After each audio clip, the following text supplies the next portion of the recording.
I was 20 when I was diagnosed with epilepsy. I was 6 years old. I was 18. I was 13 years old. I was 18. And I was 11. The worst part of the diagnosis for me was not knowing what's going to happen next. I didn't know whether the medication was going to work, if I was going to have more seizures, or how things were going to change at school and at home. Just all of these what-if questions. I didn't know what was going to happen. Why do I have to be so different from everyone else? That was like the worst part of it for me. I remember feeling very shocked and not really knowing what this meant for me or how it would affect my life. My brain didn't quite comprehend what was happening. Even if I was in my room with my door closed and my curtains closed and everything on my own, I always felt like I had eyes on me.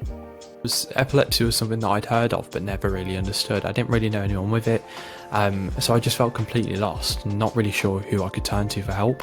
But after the diagnosis, it just evolved from there. The loneliness, it's still there, but now it's mixed with frustration as well, because the condition is largely invisible to most people, and you kind of have to prove sometimes that you're unwell.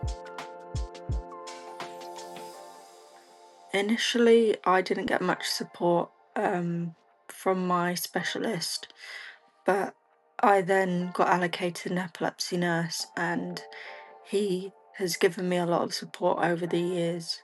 I am on medication, but I still really haven't got the full support I needed for it. When I was under the paediatric service, I got a lot of support. I had a team of epilepsy nurses that were working closely with my paediatrician, so we were in good contact in case anything had changed.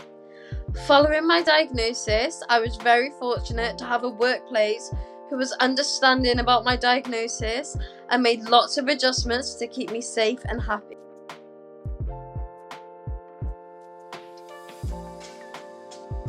I think having more information on my condition and how they were going to help me would have been really helpful. I would have loved to have support, like more support from my school, because, for example, they didn't allow me to have the extra time for my exams.